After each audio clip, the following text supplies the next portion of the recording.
வீரத் தமிழரின் மரபில் உறக்கு முறையில் உருவாக்கப்படும் அம்மன் TRY-TFT கல்வி ஓர் உறுதியின் அடையாளம்.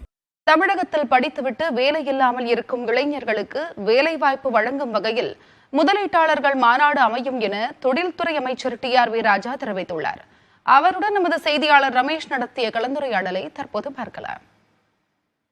உலக முதலீட்டாளர் மாநாடு சென்னையில் நடைபெற இருக்கிறது. பல ஆண்டுகளுக்கு பிறகு என்ன டிஃபரன்ஸ் சார்? கடந்த முறை நடைபெற்ற உலக முதலீட்டாளர் மாநாட்டுக்கும் இதற்கும் என்ன வேறுபாடு இருக்கும்?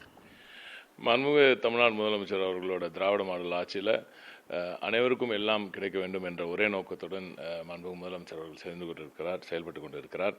அந்த வகையில் பழைய ஜிம்மையும் நீங்கள் இதையும் கம்பேராக பண்ண முடியாது. அது வேற அது பேசினா அரசியல் ஆகிடும். அதனால் அதுக்குள்ளே போக வேண்டாம். பட் இந்த குளோபல் இன்வெஸ்டர்ஸ் மீட் உலக முதலீட்டாளர் மாநாட்டில் வந்து இது வரைக்கும் நீங்கள் பார்க்காத பல முக்கிய நிறுவனங்கள், இது வரைக்கும் தமிழகத்துக்கு கிடைக்காத நம்ம இந்த மாதிரி நிறுவனங்கள் நம்மளுக்கு வரலை அப்படின்னு நம்ம எண்ணிட்டு இருந்த அந்த நிறுவனங்கள் எல்லாம் இப்போ இங்கே வரப்போகுது.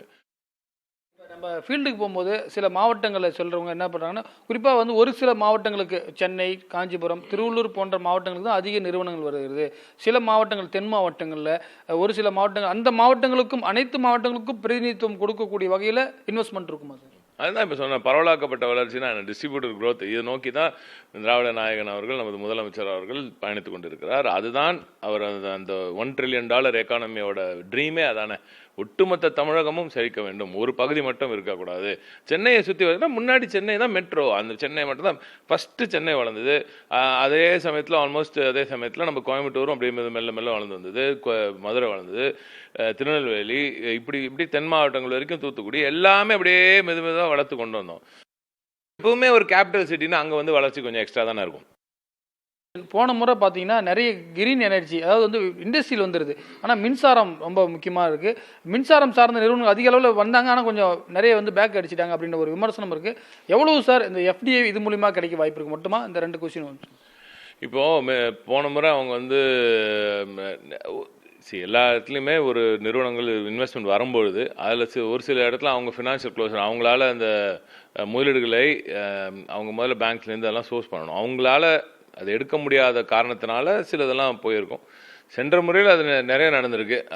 அதை வந்து இந்த முறை அது நிறைய நடக்கக்கூடாது அப்படின்றதுல ரொம்ப குறிப்பாக இருந்து நிறுவனத்தோட ஸ்ட்ரென்த்து, அவங்களோட பாசிபிலிட்டி, எப்படி அவர்களுக்கான அந்த முதலீடுகளை, அவர்களுக்கு தேவையான அந்த முதலீடுகளை அவர்கிட்ட இருக்கா, இல்லை அவங்க எந்தெந்த சோர்ஸஸ்லேருந்து எடுக்கிறாங்கன்றதெல்லாம் கூட ஓரளவுக்கு டெப்த்தாக போய் பார்த்துருக்கோம். பெரிய நிறுவனங்கள் ஒரு சில நேரத்தில் இந்த மாதிரி அவங்களோட நிலைப்பாடை மாற்றிக்கிறதுலாம் ரொம்ப ரேரு. பட் அந்த மாதிரி நடக்கும்போது மிகப்பெரிய ஒரு காரணங்கள் இருக்கக்கூடும். பட் சென்ற முறை அவங்க கொண்டு வந்த நிறுவனங்களில் வந்து அதில் கொஞ்சம் விமர்சனங்கள்லாம் இருக்குது. அது இப்போ பேசின அரசியல் ஆகிடும். அது சட்டமன்றத்தில் சொல்கிறேன் நான். இந்த உலக முதலீட்டாளர் மாநாடு கொடுத்தும் தமிழக அரசு தொழில்துறை கொடுத்தும் விரிவாக பேசுகிறார். புதிய தலைமுறைக்காக ஒளிப்பதிவாளர் மதுவுடன் செய்தியாளர் ரமேஷ். நம் வீரத் தமிழரின் மரபில் உறக்கு முறையில் உருவாக்கப்படும் அம்மன் TRY-TFT கல்வி ஓர் உறுதியின் அடையாளம்.